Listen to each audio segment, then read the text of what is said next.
The path that leads to truth is littered with the bodies of the ignorant.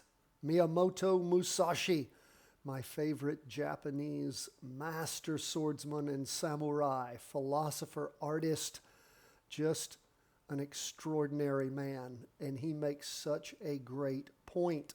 My friends, we want to stay on the path of truth. And for us, literally, think about it. All we care about is accurately tracking price movement.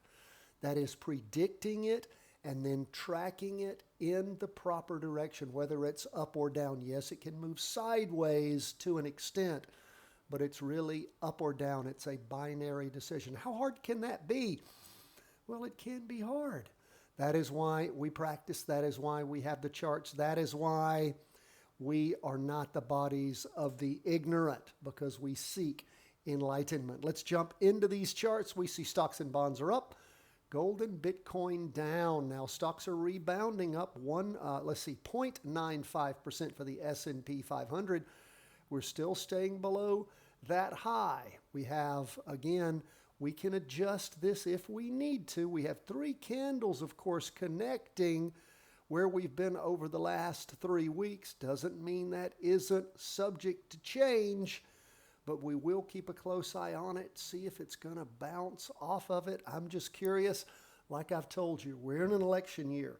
The party in power does not want to let this market go down. So I will not be surprised if it does not go down. But if it does, we're going to be standing by. Now, my friends, once election day is over, no idea what's going to happen. Depends maybe on who wins. Depends on what the powers that be want the market to do. We will keep a close eye on things. Look at the 2-day chart. We had doji, and now we have sort of a green spinning top, not quite a doji. Half-day chart, which popped below the weekly trend line, is yesterday afternoon, is now still hovering below it as far as the candle body itself goes. So we will keep an eye on things. What about the NASDAQ 100? It's popping up even more, 1.49%. We can see that 2-day chart. Candle is sitting right there in the middle of it after being just below it. Half-day candle is pushed up above in the morning and then in the afternoon. Weekly candle, it's pushing through, just barely pushing. Well, that is hard to see. Let's blow that up.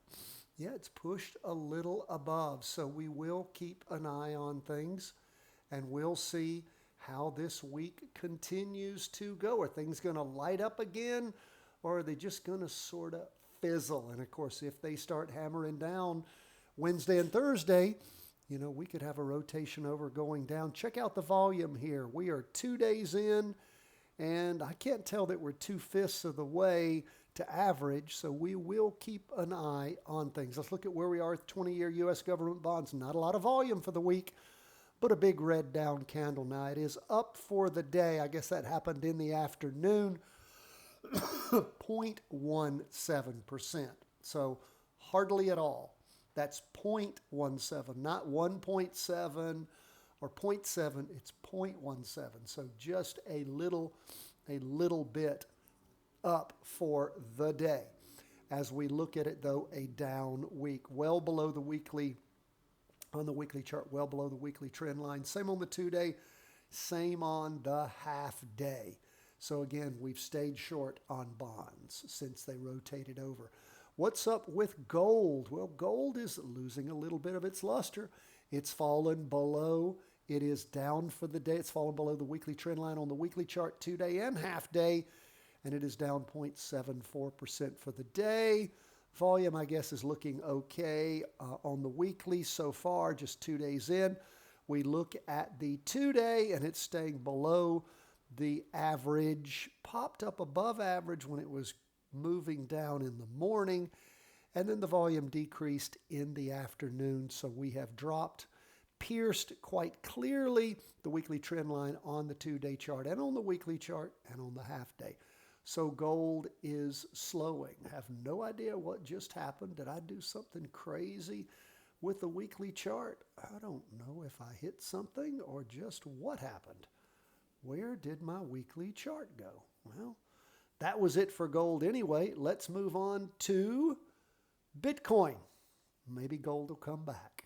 What's up with Bitcoin? It is down 1.89% for the day. We've marked in this chartreuse colored horizontal ray, we have marked the prior high on Bitcoin. And again, we're nowhere near that. Bitcoin, like I said, pulling back. We have the 2-day candle that finished drawing today. It is green. Looks like it's got a little bitty tick on the bottom, little wick on the bottom, decent wick on top, just below average volume on the 2-day. Half day, you can see where it was down in the morning, down in the afternoon. Bitcoin, again, going into the second week of a spinning top, so we'll keep our eye on things, keep our eye on how much volume we're going to have this week, and just sort of, I think Bitcoin, like with the looming election, is trying to figure out which way to go. And that's okay, folks. We're just entering the fall-winter trading zone. I have an idea. It's going to get real exciting. Maybe just before, but I'm pretty sure soon after the election. Remember, market crashes occur in what month? October. Don't see that happening, but heck, we'll be standing by ready to trade it if it does, or practice trade it. God bless, my friends. All the best from the whole team at Charting Wealth World Headquarters.